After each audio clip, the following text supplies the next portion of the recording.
야, 이 부장! 네가 부장이면 땅이야? 뭐? 저 인간 저것들 쟤 오늘도 술술 풀리고 안 먹고 회수 갔냐? 내일도 신체 상태로 출근하겠구만. 아유. 고려 생활건강 술술 풀리고 음주전 한포가 당신을 지켜드립니다. 특허받은 천연 유래 성분 숙취 해소제 술술 풀리고를 은하계 최저가로 딴지마켓에서 만나보세요. 한글도 남보다 빨리 깨치고 참 똑똑했는데 갈수록 실력이 뒤처지는 것 같아 걱정이에요. 혹시 초등학교 교과서 본 적 있어요? 어려운 어휘가 너무 많아요.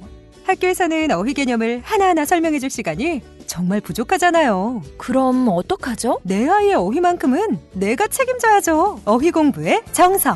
초등어휘 3000, 초등어휘 5000. 검색창에 초등어휘 3000을 쳐보세요.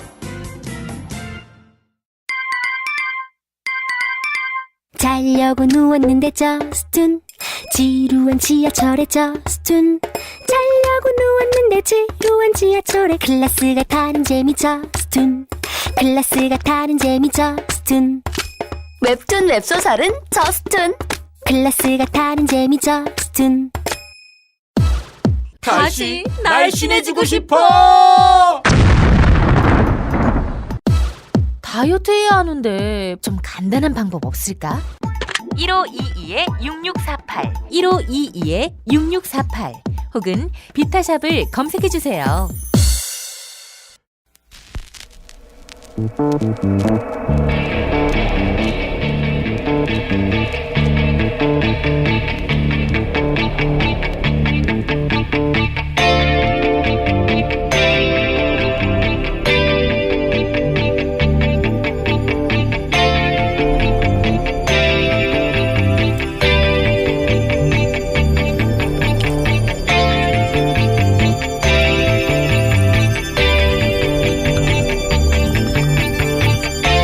안녕하세요, 김호준입니다. 얼마 전 KBS 세계는 지금에서 런던의 부동산 투기를 다룬 적이 있습니다. 부호들이 투기 목적으로 주택을 사들인 후 거주는 하지 않고 몇 년째 비워둔 집이 런던에만 2만억 원 넘고 그 덕에 집값과 월세가 폭등하자 서민들이 노숙자화되고 있다는 리포트였습니다. 이에 한 시민단체가 그렇게 몇 년째 빈 주택을 무단 점거하는 이벤트를 벌였는데 한 빈 주택에 임시 숙박하게 된 노숙자에게 기자가 묻습니다. 왜 남의 집을 무단 점거하느냐? 그가 답합니다. 안 될 건 뭔가? 내가 이 집을 가져가는 것도 아닌데. 집은 사람이 살아야만 존재 가치가 있다. 그는 사유재산을 무단 점유하는 불법을 저질렀죠. 그리고 주택 문제가 무단 점유로 해결할 리도 없습니다. 국가의 주택 정책과 복지 예산이 필요하죠. 그런데 오로지 재산상 이득을 위해 투기하고 집은 몇 년째 비워두는 행위가 그 결과로 집을 뺏겨 추위에 얼어 죽느니 그 빈집에 임시로 무단 점거한 행위보다 과연 얼마나 더 윤리적인가? 사유재산의 불가침성은 과연 절대적인가? 부동산 문제는 항상 돈의 관점에서만 다뤄집니다. 그런데 노숙자의 항변을 듣다가 문득 생각하게 됩니다. 이 문제는 아주 어릴 적 아예 유치원에서부터 사유재산과 공동체의 윤리라는 별도의 교과를 통해서 근본적인 가치체계 레벨에서 관점을 만들어주지 않는 법과 정책만으로는 영원히 해결되지 않겠구나. 김어준 생각이었습니다.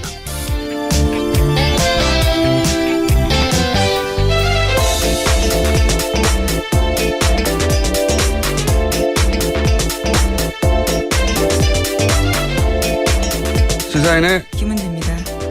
네. 월요일이 아닌데 왜 화요일도 힘들죠? 네, 피로의 누적이라고 봅니다. 자, 오늘은 어떤 뉴스가 첫 번째 뉴스입니까? 네, 세계일보가 국정원이 작성한 이명박 정부의 청와대 문건을 보도했습니다. 국정원은 2011년 11월쯤 작성한 문건인데요. 각각 제목이 우상호 좌익 진영의 대선 겨냥 물밑 움직임의 촉각, 2040 세대의 대정부 불만 요인 진단 및 고려사항, 12.6 재보궐 선거사범 엄정 처벌로 선거질서 확립, 이렇게 3건입니다. 이 보고서는 12.6 선거 이후에 야권 좌파가 자행한 선거법 위반 혐의를 검찰 경찰이 일벌백계식으로 엄단해야 한다라는 내용이 나오는데요. 검경이 타깃이 된 인사들의 수사 현황이 일목요연하게 정리된 문서입니다. 이 시점에 이제 박원순 서울시장이 오세훈 전 시장의 무상급식 반대를 자신의 거치와 연계하는 이제 주민투표에 해부하는 승부수인데, 예. 승부수로는 아마 우리 정치사의 길이 기록될 셀프 탄핵이죠. 예. 그렇죠. 예. 그게 10월 26일이었으니까 그 선거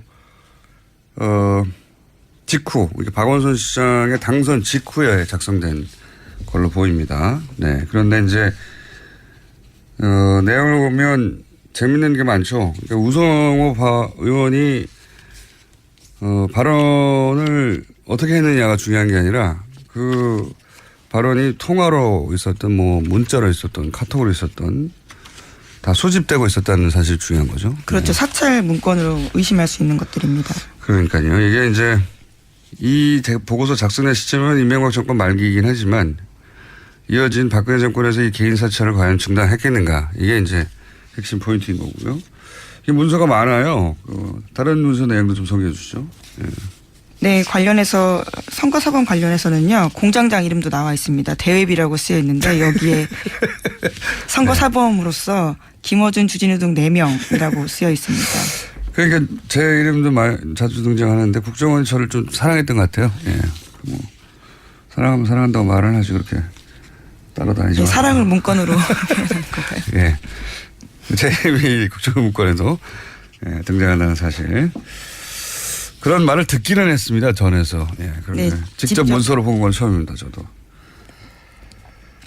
그런데 이 보고서 내용들을 보면 아주 구체적이고 예, 거의 정치 국정원이 아니라 정치 컨설턴트예요. 네, 청와대에. 그렇죠. 청와대 정치 컨설턴트이자 심부름센터 역할을 동시에 수행하는 국정원이었다는 게 여실히 드러나죠. SNS 장악 보고서 내용도 좀 소개해 주세요.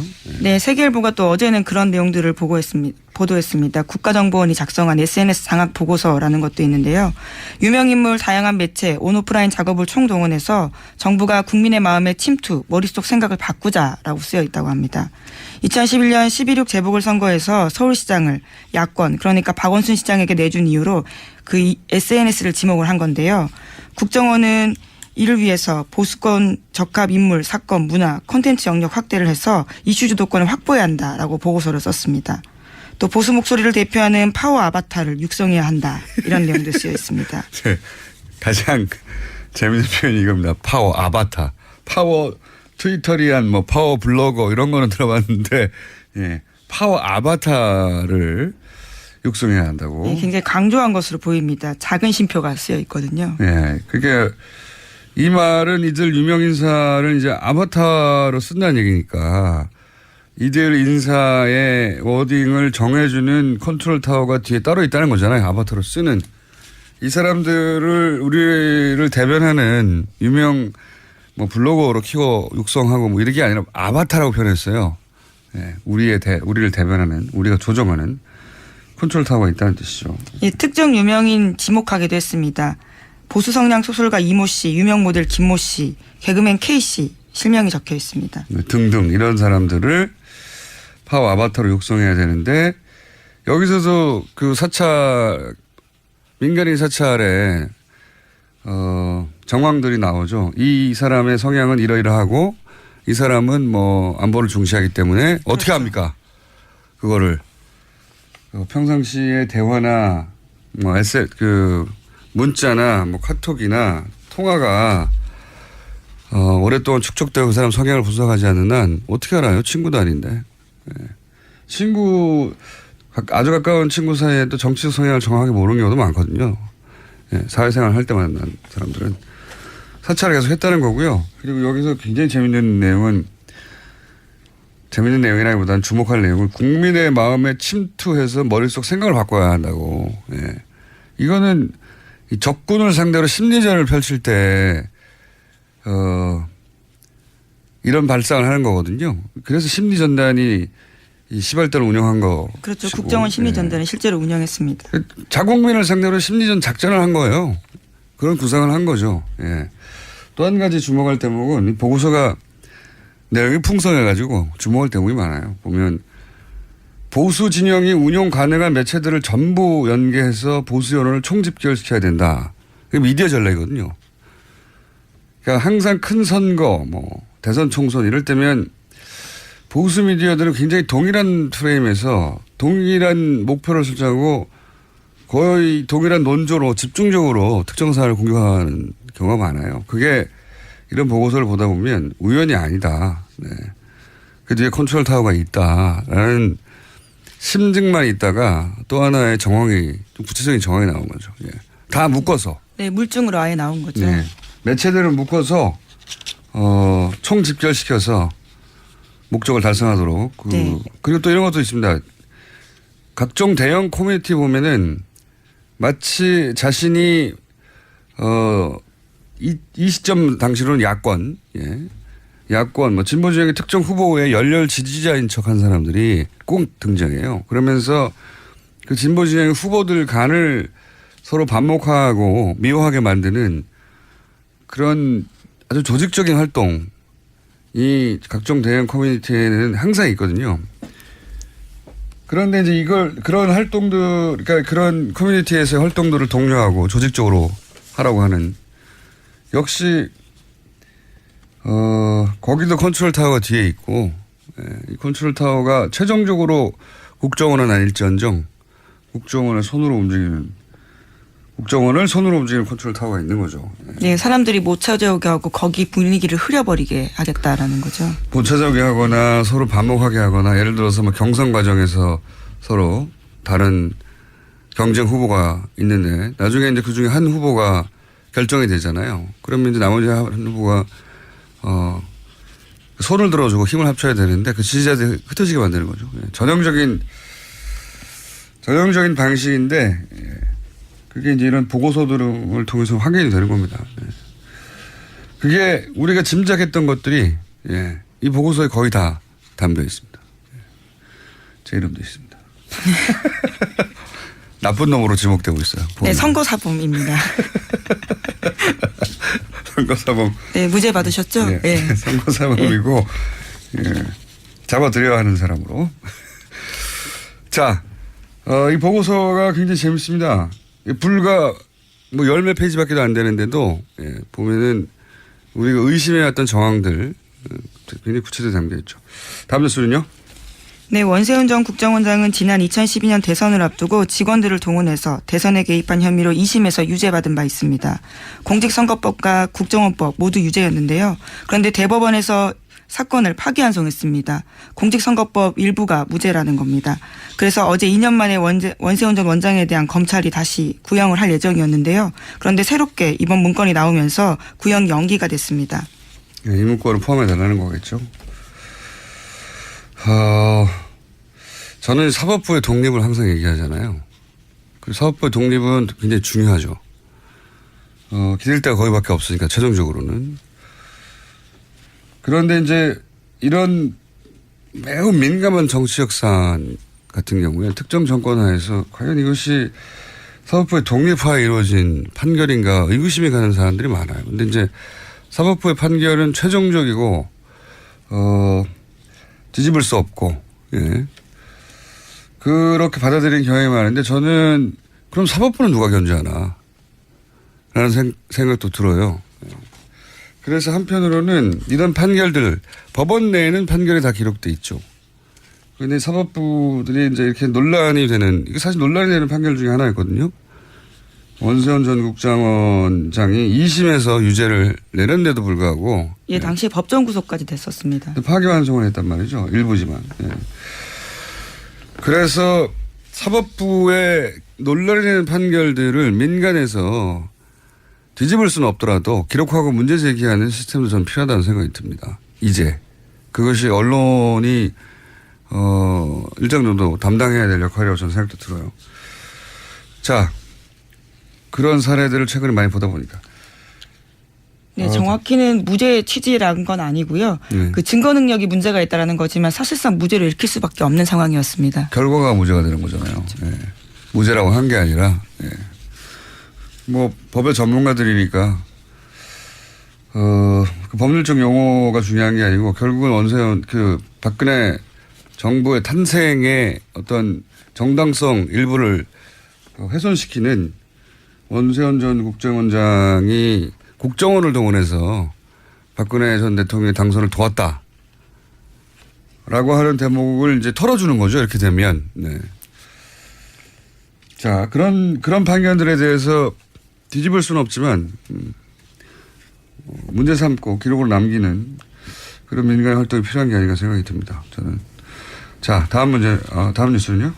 네, 어제 예정됐던 자신의 재판에 박근혜 전 대통령이 모습을 드러내지 않았습니다. 박근혜 전 대통령 쪽 대변 변호사는 지난주 금요일 박 전 대통령의 왼발이 심하게 찢어져서 통증을 호소했다면서 거동 자체가 불편하고 밤에는 잠도 못 이룬다고 불출석 사유서 설명했습니다. 교정당국 관계자도 청와대 지역 시절부터 약했던 박 전 대통령의 발가락이 구치소 문턱에 부딪히면서 통증이 생겼다라고 말했습니다. 문턱에 부딪히면서. 예. 아프실 예정을 이렇게 소화하실 줄은 저는 몰랐네요. 어쨌든 잘 소화하셔서 재판 하나를 건너뛰었고 이렇게 되면 이제 계속 아프다거나 통증이 남아있다거나 하면서 몇 번 더 건너뛸 수도 있겠네요. 100일도 안 남았기 때문에 구속 만료일까지 버티는 전략이라고 초반부터 말씀을 드렸는데 그중에 하나의 기술이 지금 나온 게 아니겠는가. 만약에 본인이 불참하면 불리한 재판이었다고 하면 발가락으로 말을 하는 게 아니기 때문에 당연히 나오셨을 텐데. 네, 어제 이재용 삼성전자 부회장이 증인으로 나오는 굉장히 중요한 날이었습니다. 주목도 많이 됐고요. 네, 서로 만나지 않은 거죠. 자, 다음 뉴스는요? 네, 아침 한겨레 신문 보도인데 박근혜 전 대통령이 이재용 삼성전자 부회장과 3차 독대, 그러니까 지난해 2월 15일 만났을 때 이야기입니다.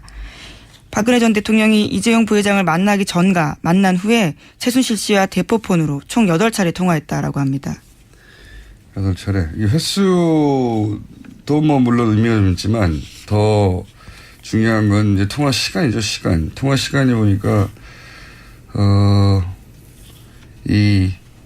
이재용 부회장과 박근혜 대통령이 독대하는 시간대만 절묘하게 피해가지고. 그렇죠. 앞뒤로 전화를 한 겁니다. 예. 그러니까 뭐 그 시간, 독대 시간, 그러니까 그날따라 유난히 통화가 많았고 그 전후로 전화가 빽빽하게 왔는데 그 독대 시간대에는 전화를 걸지 않아서 일부러 피하고 전화한 것 같고 알고 있었던 게 아니냐. 독대를 알고 있었다라는 정황 증거인 거죠.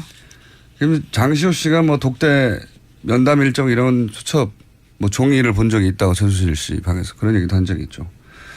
알았겠죠. 당연히 알았겠고 통화의 내용은 몰라도 그 시간대를 피해서 전후로 집중적으로 전화한 것으로 보아 관련 대화를 한 게 아니겠느냐. 뭐. 계속 상의를 한 것으로 보입니다. 그런 정황인 거죠. 네. 이거 전체를 부인하고 있을 거 아니에요. 근데 박근혜 대통령은 뭐 예를 들어서 K스포츠 재단에 대해서도 본인은 전혀 최순실 씨와 의논을 하지도 않고 맡긴 적도 없다. 네. 안종범 전 수석이 애써서 길을 쓰고 만든 거라고 이야기한 바가 있죠. 최순실 씨한테 내가 부탁한 적이 없어. 예. 그렇게 검찰 조사에서 얘기를 했고 최순실 씨는 아니었죠. 본인이 이제 박 전 대통령 부탁을 했다. 예. 이런 얘기를 많이 했죠.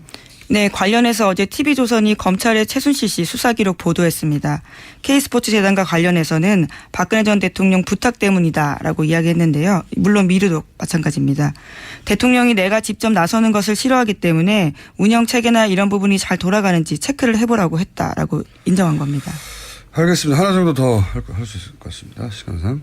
네, 이현주 국민의당 원내수석 부대표의 발언이 논란이 되고 있습니다. 이에 대해서 해명을 했는데 아이를 둔 학부모로서 아이들의 급식질이 형편없어지고 있는 문제에 분개하면서 나온 얘기다라고 말했습니다.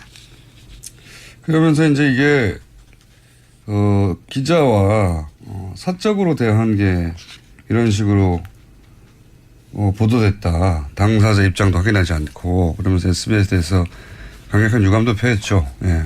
표했더니 SBS가 녹취를 공개해버렸죠. 예. 당사자 입장을 확인하지 않고 보도한 게 아니라 당사자 입장을 확인하려고 전화한 기자의 후속 취재 내용이었더라고요. 네, 원내정책회의 한 다음에 더 자세하게 물어보기 위해서 전화했다라고 합니다.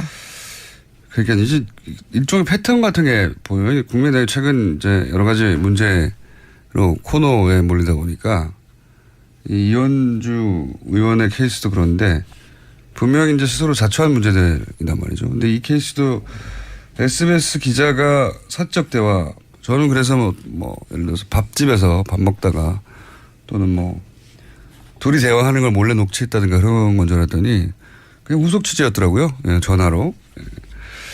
그런데 이제 이 상황을 분명히 자초한 측면이 강한데 이런 문제가 생길 때 내가 잘못을 하긴 했지만 내가 잘못한 정도보다 훨씬 크게 부풀려서 누군가 자기를 죽이려고 한다. 그런 피해의식이랄까요? 이런 패턴을 반복적으로 보여주고 있어요. 이런 사안도 이렇게 SBS 기자를 공격하거나 혹은 그럴 게 아니고 이제 파업 현장에 찾아가거나 뭐 사과를 하거나 아니면 정면으로 거기 가서 이해를 구하거나 그렇게 할 사안인데 이걸 보도한 언론을 탓해버렸거든요. 이렇게 해가지고 국면이 돌파되는 게 불가능하거든요. 그러면 정당하게 취재했다고 생각하는 SBS 같은 경우는 녹취를 아예 공개해서 더 큰 피해를 입히고 있지 않습니까? 스스로 입고 있지 않습니까? 바깥에서 저걸 자꾸 찾는데 이렇게 되면 바깥의 국민들을 점점 더 설득할 수 없게 되는데 이건 전반적인 리더십의 문제인 것 같습니다. 기본적으로 개개인 의원들 다 이런 식으로 하는 거 보면. 자, 오늘 여기까지 해야 될 것 같습니다. 시사인의 김은지였습니다. 감사합니다. 골반 잡자 바로 잡자 바디로직 허리 통증 바로 잡자 바디로직 2017년 쿨 썸머 바디로직 라이트 출시. 통기성이 좋아 땀 걱정 없이 한여름에도 쾌적하게. 입은 듯 안 입은 듯 가벼움의 신축성은 그대로. 자세가 좋아지는 골반 교정 타이즈 바디로직 검색창에 골반 교정 바디로직 라이트. 아무도 묻지도 따지지도 않고 가입하셨다고요? 보험은 너무 어려워요. 걱정 마십시오. 마이보험 체크가 도와드립니다. 1800-7917 마이보험 체크로 지금 전화주세요. 1800-7917 이미 가입한 보험이나 신규 보험도 가장 좋은 조건을 체크해서 찾아드립니다. 인터넷 한글 주소 마이보험.com 또는 카카오톡에서 아이디 검색 마이보험을 친구 추가하여 상담하실 수 있습니다. 모닝똥? 제겐 사치였죠. 내가 토끼인지 토끼똥이 나인지. 내가 변을 본 것인지 변을 당한 것인지 나는 바나나이고 싶다. 간혹 구렁이이고도 싶다. 미궁 대장사랑 빅똥의 추억 미궁 대장사랑이 찾아드립니다. 혈중 콜레스테롤 개선과 배변 활동에 도움을 주는 건강기능식품입니다. 검색창에 미궁 대장사랑. 미궁 장사랑 이름 바꿨어요. 프로바이오틱스 12종 추가. 미궁 대장사랑.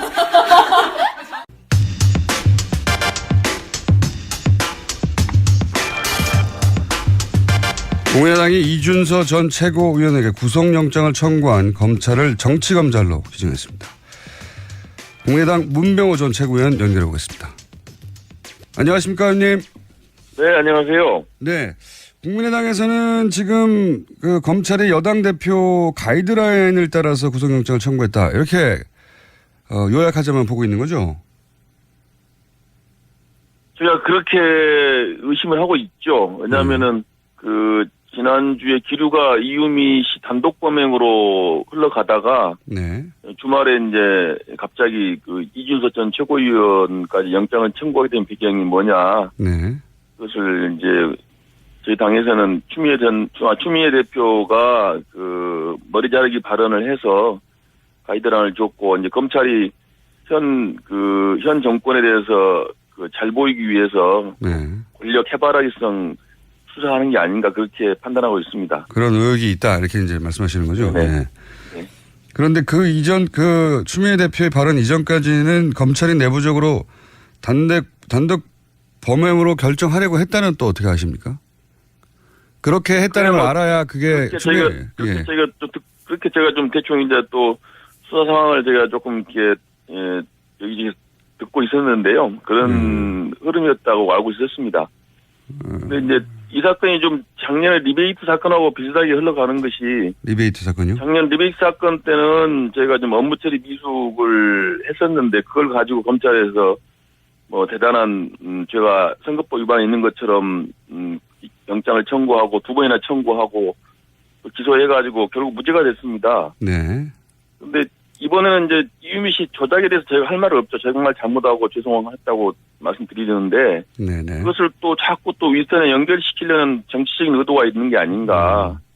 만약에 이준서 전 최고위원에 대해서 또 영장이나 또 기소를 해가지고 만약에 무죄가 되면은 검찰이 과연 책임질 것인가 하는 것에 대해서 저희는 상당히 의심을 하고 있습니다. 작년에 리베이트 사건 무죄 판결 났는데 수사한 검찰이 사과하거나 책임졌단 말 들어본 적이 없습니다. 네, 무슨 말씀인지는 알겠는데, 근데 당시 리베이트 사건은, 국민의당 내부 제보에서 출발을 했고, 선관위가 고발한 사건이라서, 선관위 기준에서 고발 대상이 됐던 것이고, 출발은 국민의당 내부 제보였기 때문에, 제가 보기엔 좀, 그렇게 억울해 하실 일은 아닌 것 같고요. 결과는 비슷해요. 결과는 이제 누구 말을 믿느냐인데. 그러니까. 결국 이번에도. 제 말은, 리베이트 사건이 어떤 음모나 혹은 정치적 고려 때문에 출발한 게 아니기 때문에 그런데 이번 사건 같은 경우에도 이제 국민의당 내부의 문제로 출발한 거 아니겠습니까? 근데 문제는 말씀대로 하자면 검찰은 내부적으로는 단독 범행으로 결론 내려고 하고 있었는데 여당 대표가 가이드라인을 줘서 그래서 이준서 최고위원까지 구속영장을 청구하는 것으로 기류가 바뀐 것이다. 그런 의혹이 있다. 이렇게 보시는 거 아니겠습니까?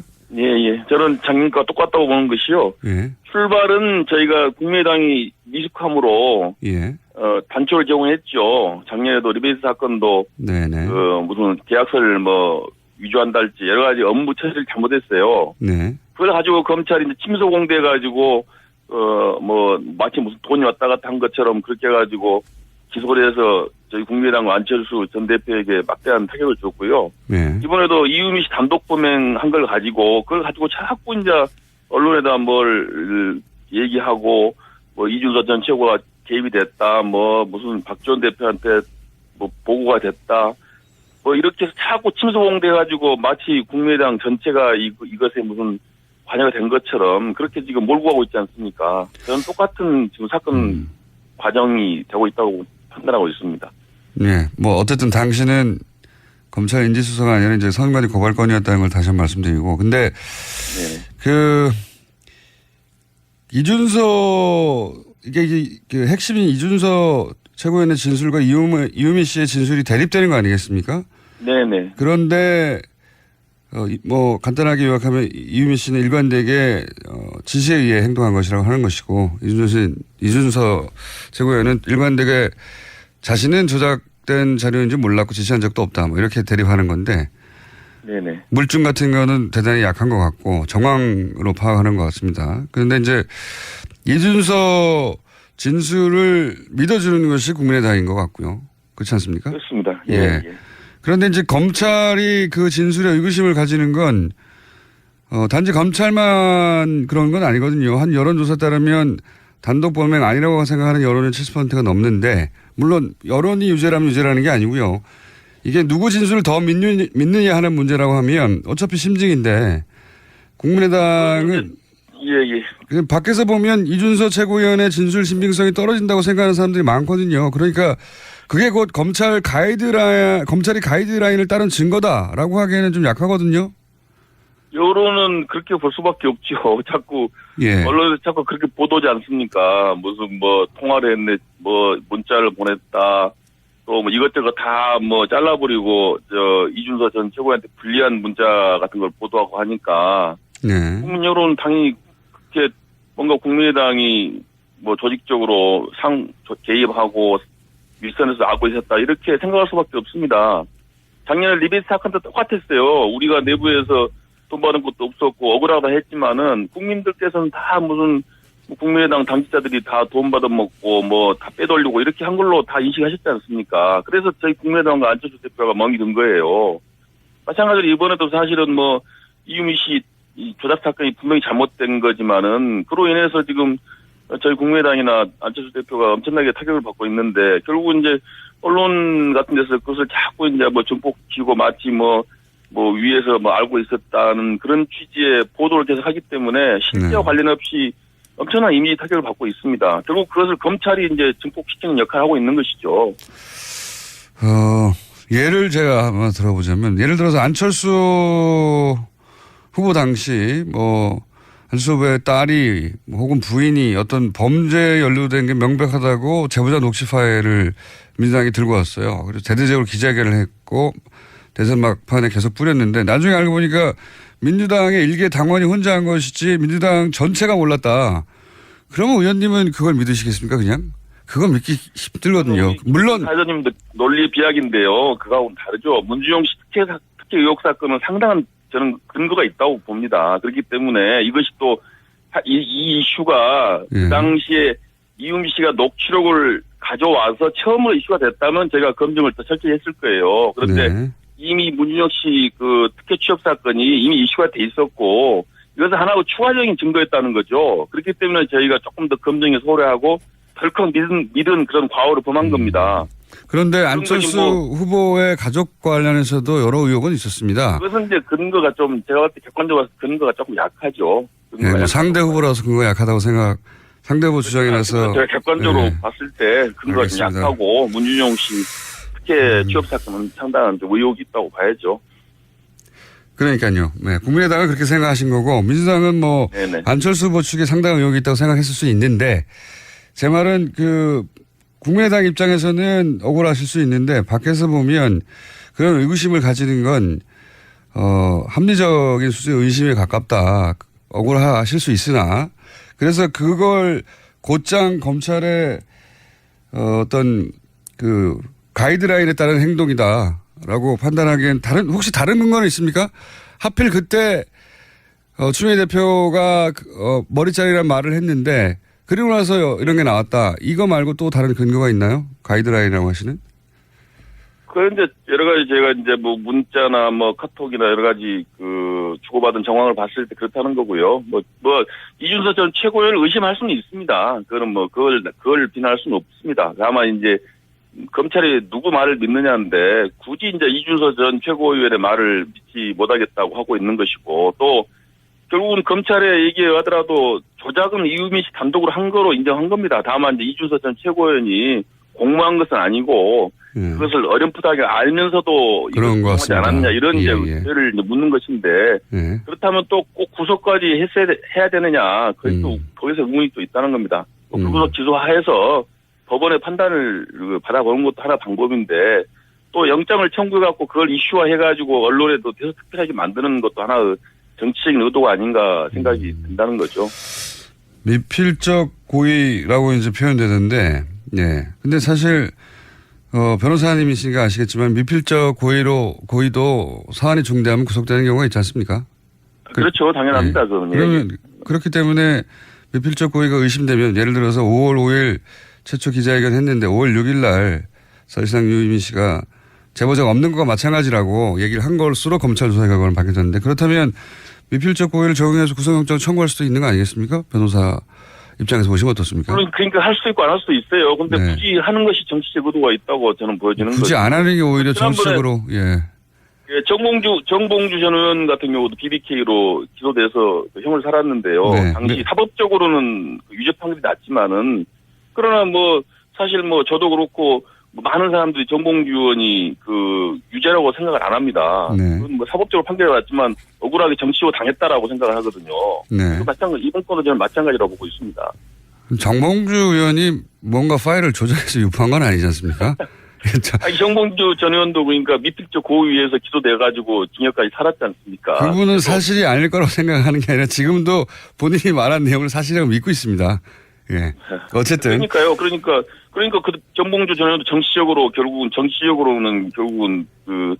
유죄 판결 받았지만 정치적으로 억울하다고 생각하는 거 아닙니까? 많은 사람들 그렇게 또 믿고 있고. 이번 경우도 마찬가지죠. 검찰이 영장 청구하고 기소할지 모르지만은 정치적인 판단을 하고 있다고 보고 있다는 거죠. 알겠습니다. 정치적으로 보고 있다고 하는 입장은 잘 이해했고요. 뭐 동의하지 않으신 분들이 있겠지만 그거는 의원님이 설득하셔야 될 문제인 것 같고요. 네. 네. 자, 또 한 가지 또 여쭤보자면 뭐 이미 여러 번 나온 얘기인데 안철수 전 대표가 너무 입장 발표가 늦다. 무슨 얘기든지 간에 이런 문제 지적은 참 많지 않습니까? 예. 뭐 타이밍 관련해서도 그렇고 내용 관련해서도 얘기가 참 많은데 뭐 이번 건도 좀 이제 빨리 입장 발표를 해야 한다는 의견도 있습니다만은 이게 이제 어차피 이제 이 사건이 터져서 뭐 일종의 국민의당으로서는 뭐 소나기를 뭐 피해가기 어렵게 됐지 않습니까? 그래서 아마 안 대표께서는 그 입장 발표를 하게 되면 또 이제 사실관계가 또 바뀌고 어쩌고저쩌고 얘기가 또 많이 나오기 때문에 아마 검찰 수사 결과 나온 다음에 전체적으로 한꺼번에 해서 뭔가 입장 발표하실 걸로 그렇게 판단하신 것 같아요. 예. 중간에 또 만약에 또 이준서 전 최고원 관계가 없는 걸 전제로 발표했다가 또 검찰에서 또 이준서 전 최고원 관계가 있다고 발표하면 또 이게 꼬이기 때문에 아마 전체 또 제가 어떤 검찰의 정치적인 수사를 우려하기 때문에 그래서 이제 최종 검찰 수사 결과 발표를 보고 입장을 표명할 걸로 그렇게 예상하고 있습니다. 법원에서 이제 뭐 영장을 발부할 건지 아니면 뭐 하지 않을 건지 모르겠습니다만 거기에 따라서 또 상황이 좀 달라질 것 같은데 그건 그때 가서 다시 한번 제가 여쭤보기로 하고요. 예. 결국은 그 문제는 그 문제고 지금 원내에서 추경안이라든가 처리할 게 참 많지 않습니까? 근데 지금 국민의당에서는 이것이 그 추미애 대표 사퇴 혹은 뭐 그에 준하는 사과가 있기 전에는 안 된다는 입장으로 알고 있는데 혹시 이 원내 현안을 극적으로 풀 수 있는 제가 보기에는 민주당 대표가 이 일로 사퇴는 하지 않을 것 같거든요. 절대. 뭐 어떻게 풀어야 합니까?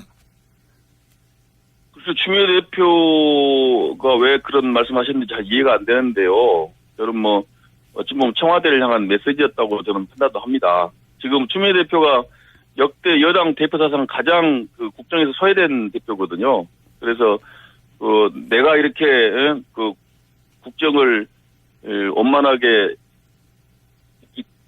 국정을 꼬이게 할 수 있는 힘은 있어. 이렇게 청와대를 향해서 메시지를 날리는 게 아닌가. 아하, 그러니까. 나를 좀 인정해주고 나의 존재를 인정해달라. 그런 메시지를 던진 게 아닌가 그런 생각이 들어요. 추미애 대표가 일부러 그런 메시지를 던져서 국정을 꼬이게 해서 존재감을 청와대에 인식시키려고 한 것이다. 예, 그렇죠. 지금 저 정권 초기인데 뭐 여당 대표라고 해서 아무런 대접을 못 받지 않습니까? 굉장히 창의적인 해석이신데. 소통이 되는 것도 아니고 뭐 국정 운영에 지금 참여시켜주는 것도 아니고 상당히 소외시키고 있다고 보는데요.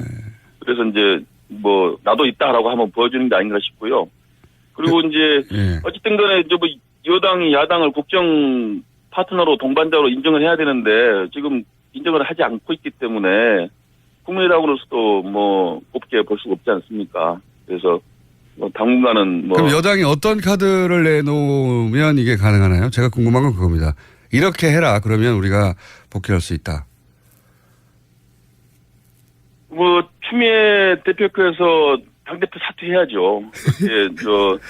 여당 대표로서 뭐 야당을 깔보고 지금 알겠습니다. 무시하고 그러면 되겠습니까? 사퇴만이 오로지 이 난국을 타개할 길이다.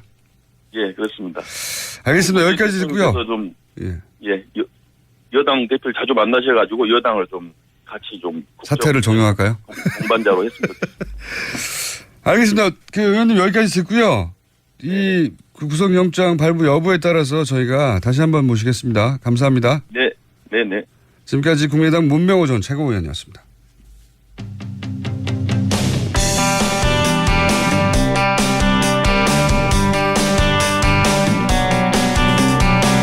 이웃 일본 정국이 또 요동을 치고 있다고 합니다. 아베 지지율이 곤두박질 치면서 그렇다고 하는데요. 일본 상황 좀 살펴보겠습니다. JP뉴스의 유재순 대표 연결되어 있습니다. 안녕하십니까? 네, 안녕하세요. 유재순입니다. 자, 내각 지지율이 사상 최초로 떨어졌다는데 얼마나 떨어졌고, 그리고 아베 그 총리가 두 번째 아니겠습니까? 첫 번째도 네네. 1년여 만에 물러났던 걸로 기억하는데 그때보다 더 낮은 건지 그리고 지금 질문이 한꺼번에 너무 많습니까? 왜 갑자기 떨어진 건지 전체적으로 궁금합니다. 네, 여러 가지 이유가 있는데요. 최근 공영방송인 NHK, 요미우리 신문, 아사히 신문 모든 언론사들이 일제히 그 여론조사를 했습니다.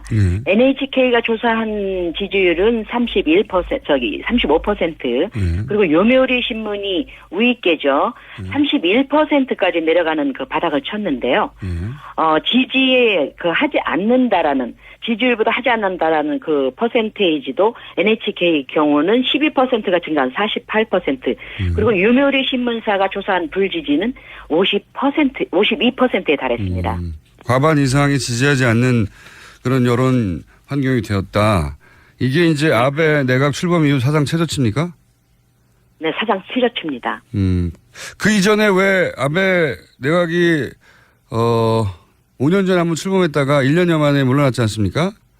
2006년 9월에 시작해서 2007년 정확히 9월 26일. 네, 5년이 아니군요. 퇴진을 했습니다. 네. 그때 지지율보다 더 낮은 겁니까? 훨씬 낮습니다. 아하. 일본 내각이 인기가 없으면 이 정도 수준으로 떨어지면은 아주 인기가 많이 떨어진 겁니까? 굉장히 떨어진 거죠. 왜 그러느냐면 자민당 같은 경우는 장기간 그 집권을 했단 말이에요. 중간중간에 민주당이 집권을 하기는 했는데 단기간에 끝났습니다. 단기간으로. 그렇기 때문에 자민당을 대적할 정당이 지금 상태로서는 전혀 없거든요. 그런 상태에도 불구하고 31% 그것도 요미우리 신문사 그 아베 내각을 강력하게 지지하는 요미우리 신문사가 조사한 여론조차도 그 불지지가 52%에 달하고 또 그리고 지지율이 31% 바닥을 친다는 거는 보통 일은 아니지요. 그렇군요. 우리하고는 좀 상황이 다르니까 여쭤본 것이고. 네.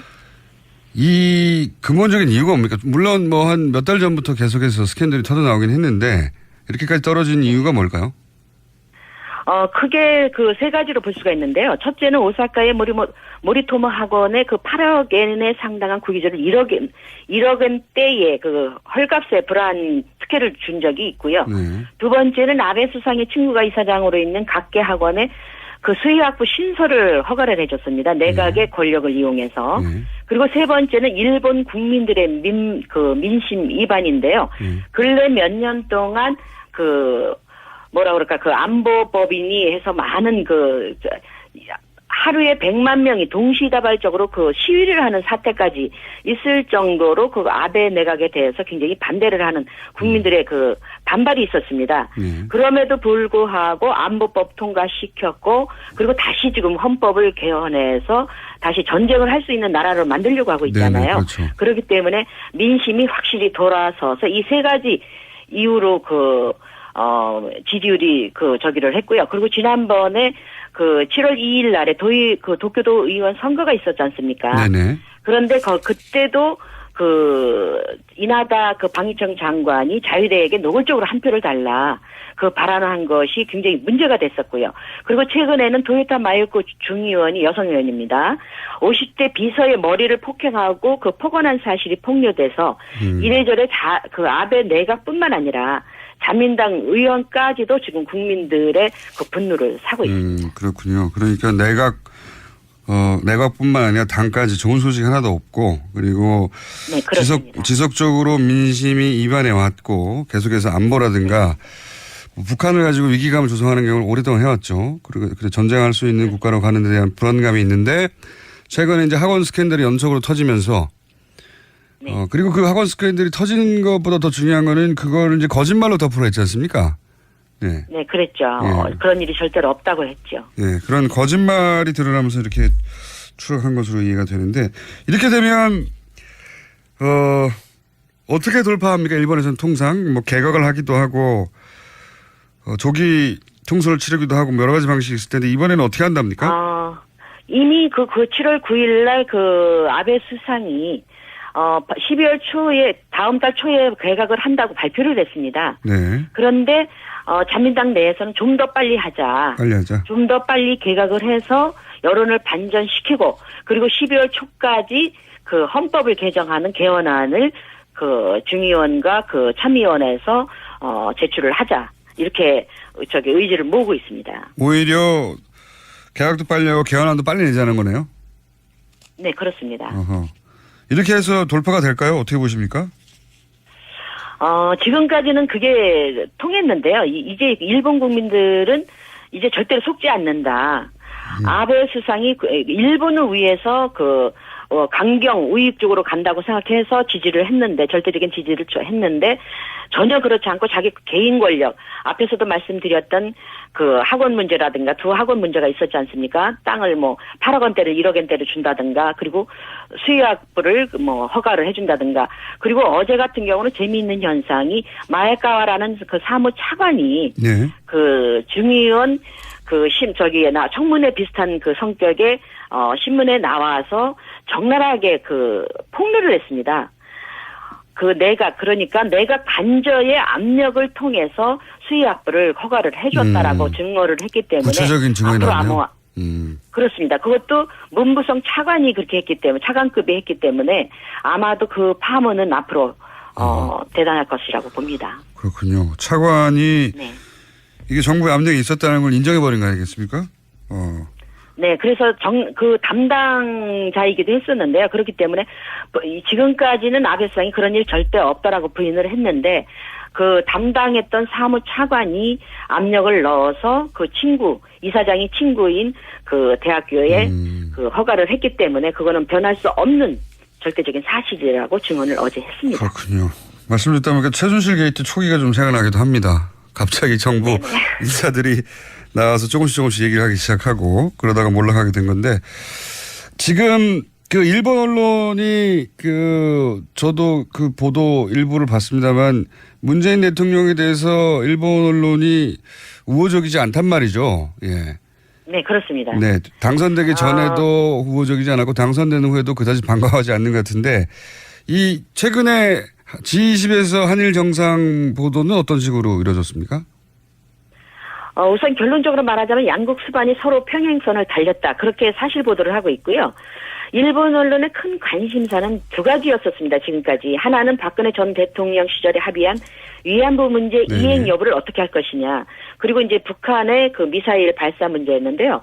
문재인 대통령이 합의 이행은 한국 국민 정서상 받아들이기 힘들다라고 발언을 한 것에 대해서 비교적 일본 언론들은 대체적으로 사실 보도를 하고 있습니다. 그렇지만 우호적인 분위기는 절대로 아니고요. 진보 언론조차도 문 대통령을 친북 성향으로, 우익 언론사는 종북으로 매도를 해서 보도하고 있는 실정입니다.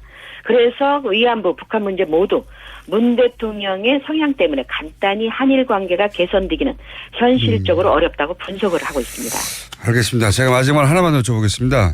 최근에 이제 미국의 싱크탱크 관련 보도를 저희가 하면서 일본 정부나 기업 혹은 재단들이 미국의 작은 지원을 참 많이 한다. 그래서 친일본적인 지식이나 정책 기반자들을 육성한다는 보도를 저희가 한 적이 있는데, 일본이 그런 정책을 실제로 가지고 있습니까? 일본에서 보시기엔 어떻습니까? 네, 그렇습니다. 사실 일본 정부의 이 같은 정책은 이미 그 역사가 상당히 오래되었고요. 문제는 공식적인 프로그램을 통해서 지원하는 자금 지원은 별 문제가 없습니다. 하지만 표가 안 나게 일본 정부가 관계된 자금이라는 것을 모르게 민간인 재단이라는 이름으로 포장해서 지원하는 프로젝트가 상당히 많은데요. 가령 일본 선박진흥이라는 재단이 있습니다. 그런데 이 재단을 만든 사람이 다름 아닌 태평양 전쟁 비시 전범인 사사카와 료이지인데요. 이미 고인이 된 사람입니다. 사사카와 재단을 만든 그런데 사람이죠. 자식들은 새로운 교과서를 만드는 그 모임이 있지 않습니까? 네네. 그구에 그 이사장을 맡고 있습니다. 그리고 그것뿐만 아니라 이 재단의 자금으로 공부한 학자들이 우리나라 학자들뿐만 아니라 세계 도처에 깔려 있습니다. 알겠습니다. 그리고 이 문제는요, 저희가 오늘은 시간이 다 됐는데 다시 한번 모시겠습니다. 저희가 관심이 많은 주제거든요. 요 문제만 별도로. 오늘 말씀 감사합니다. 네, 고맙습니다. JP뉴스 유재순 대표였습니다. 3부에서 뵙겠습니다.